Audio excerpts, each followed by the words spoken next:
Hello, my name is Roger Soli, former reporter at the San Diego Union Tribune, here with Peter Jensen, who was a writer for the San Diego Reader, and in the 90s had a series of articles that they published, and today we're going to talk about his story about San Diego signs.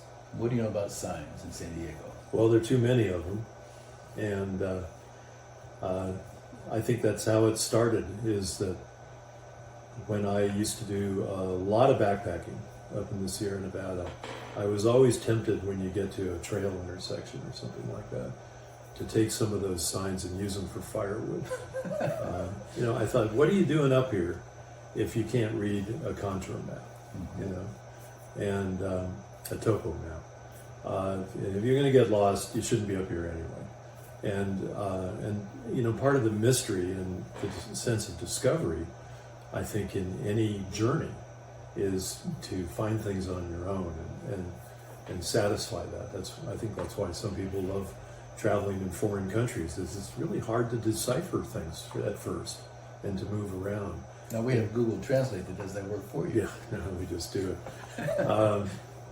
So this was, the city of San Diego, I think, had a pretty good approach to signs overall. I think that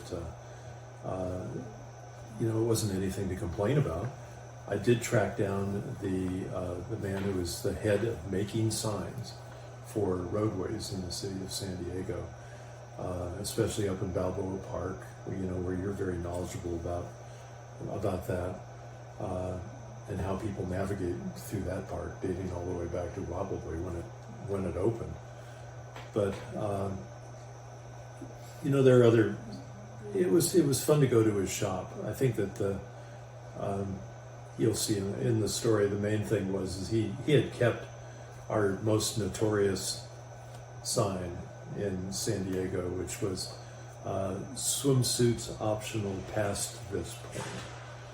And that must have been... Explain what that was about. Well, that must have been at the top of a trail right below the glider point, I would think. For Black's Beach. For Black's Beach, yeah. For all, everybody would go down to Black Beach from that end. They don't go down from Torrey Pines Reserve. It's too long a walk along the beach and that kind of thing. So they'd head down those slippery trails right from there. And, the point was that for a while, San Diego allowed nude bathing at that Black's Beach, and so they said swimsuits optional. And there was such an outcry by people who didn't like that, they reversed themselves and they did away with that ordinance. But we used to have tour groups come only to San Diego to see this nude beach in beautiful San Diego. Well, I know there would be people on the top of the hill with binoculars looking down at and you'd always see the young Marines and things like that coming down to, we got to go to it was quite the attraction for a while.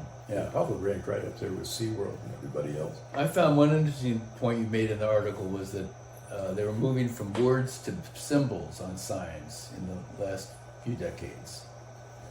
That is something that, of course, Europe is way ahead of us on, and that international symbology, if that's a proper word for what is happening on that. But I think for the most part, that is something you still see almost rarely in town. As you hit the S-curve coming south on 5, well, of course, we don't control those signs as a city. That's Caltrans. But you're frantically reading these names. If you were from an out of town, can you imagine driving south on I-5 through the S-curve and trying to get yourself to up to Martin Luther King, and just going, oh my God, it's coming here in the next few seconds. Although I have to tell you a story about my wife, Carol, who, when she came to San Diego, she thought she was going to downtown because it said El Centro. She didn't realize it was 100 miles away. Oh my God. She quickly realized that was not the center of San Diego. That's funny. One of the things that I think we need more signs for are historic sites, because you go to a building, you see something, why is it named that? Why is this building here? And we're lacking a lot in the historic marking of famous places in San Diego. What do you think? I agree 100%. I think one of the best examples of that is in a town across the bay from San Francisco.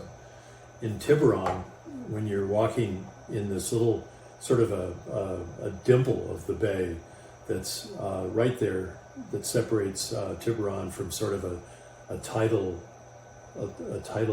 inlet that houses are surrounding it. But you know, suddenly you break free from these houses and you look out at the city, and here, right there, where you're standing, is a set of signs that show you what it used to be, what used to be there, and what, you know, and of course what you're seeing right now today. And you know, that sense of instant satisfaction that you're in a real point of significance. I mean, that was where they brought the lumber down. You know, they were harvesting redwood and bringing it down there to send it over to build the Victorians of San Francisco. And it's like, you know, I mean, we need more signs in San Diego where people say to themselves, I get it.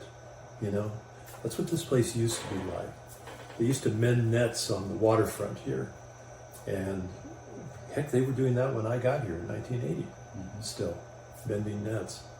Anyway, I think signs definitely serve their purpose.